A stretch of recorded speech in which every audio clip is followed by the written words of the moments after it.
好，大家好啊，歡迎收睇攝錄啊，又係我 Andy 啊。咁啊，自從咧 5D Mark II 出咗之後咧，其實就將呢個用相機拍片呢樣嘢咧就發揚光大咗。咁啊，到而家咧，其實大家咧追求咧拍攝電影咁嘅效果嘅話咧，都越嚟越犀利喎，越嚟越強勁喎。咁啊，以往咧你要拍攝一啲電影嘅效果嘅話咧，你都要需要一啲咧幾十萬嘅電影鏡咧先可以拍攝得到啦。咁但係咧，我相信大家都知道啦，思銳啦就出咗咧幾支嘅Anamorphic 嘅電影鏡喎，電影變形鏡喎，包括就會有35mm 啦，同埋50mm 啦。咁但係咧，大家都會覺得咧個焦段咧就唔係好足夠嘅，所以咧思銳最新咧就出咗支24mm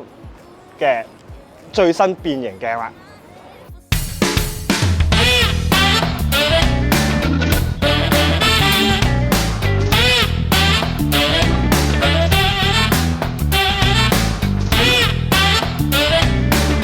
其實點解會用到變形鏡呢？因為好多時咧，大家去拍攝一啲好有電影感嘅效果嘅影片嘅時候咧，都喺剪接嘅時候咧，會喺影片嘅上下都會加條黑巴。其實出嚟嘅效果咧，第一樣嘢會浪費咗你嗰個像素啦。第二，其實個焦段咧都會改變咗。咁所以變形鏡咧就可以咧，佢將你拍攝嘅時候影片變形，可以 cover 晒你成個 sensor。只要翻到去咧做後期嘅製作咧，將個影片咧拉翻長闊銀幕嘅時候咧，第一樣嘢啦，個焦段咧可以用得盡啦。第二樣嘢啦，亦都唔會浪費咗個 sensor 啦。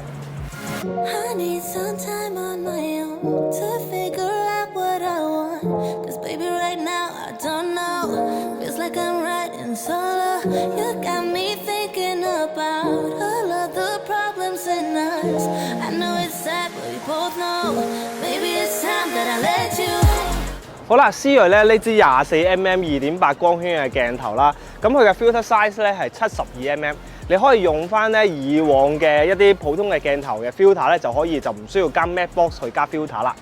咁另外啦，佢嘅最近對焦距離係0.6米，較其餘嗰兩支50同埋35mm 嘅0.85米係更加近嘅距離，可以做一啲更加近嘅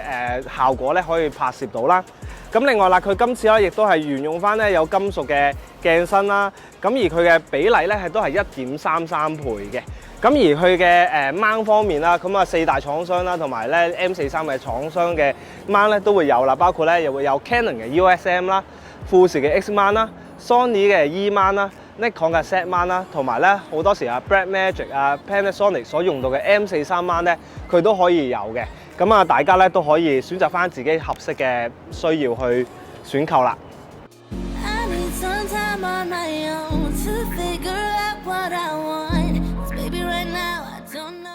好啦，咁啊有兩個特性咧，係點解大家咧都會一定去買呢個變形電影鏡，而唔係一般鏡頭可以做到嘅效果咧？就係其中一樣嘢就係藍色嘅拉絲嘅光啊！只要你將呢個變形電影鏡啦，去一啲光源度做拍攝嘅時候，你會見到一條咧藍色嘅光線嘅，好有電影科幻嘅感覺啦。另一樣嘢咧就係你拍攝散景嘅時候咧，佢嘅波咧係會呈橢圓形嘅，而呢一兩樣嘅特性咧係普通嘅鏡頭咧都係做唔到嘅喎。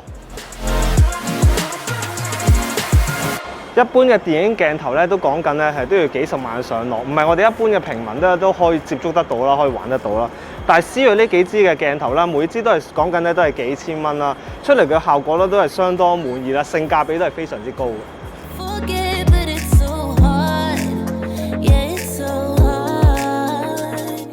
咁呢支鏡頭啦係0.6米嘅最近對焦距離啦，我去到咁近嘅範圍咧，我都可以影到啲咧比較歪嘅效果出嚟嘅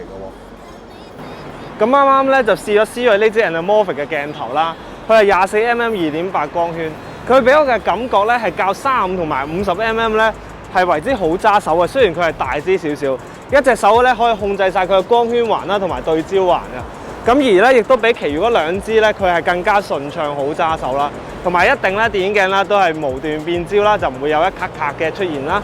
咁另外一樣嘢咧，佢嘅藍色拉絲效果咧，我頭先試過咧都係好顯著嘅。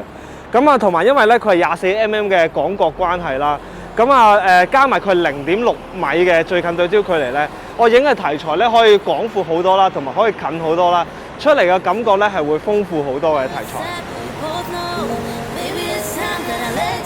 好啦，咁我哋今日咧就試完咗思銳呢支咧24mm嘅鏡頭啦。咁啊，如果大家咧中意我哋條片嘅話咧，記得去 like、share 同埋 subscribe 我哋個頻道咯。咁我哋下條片再見，拜拜。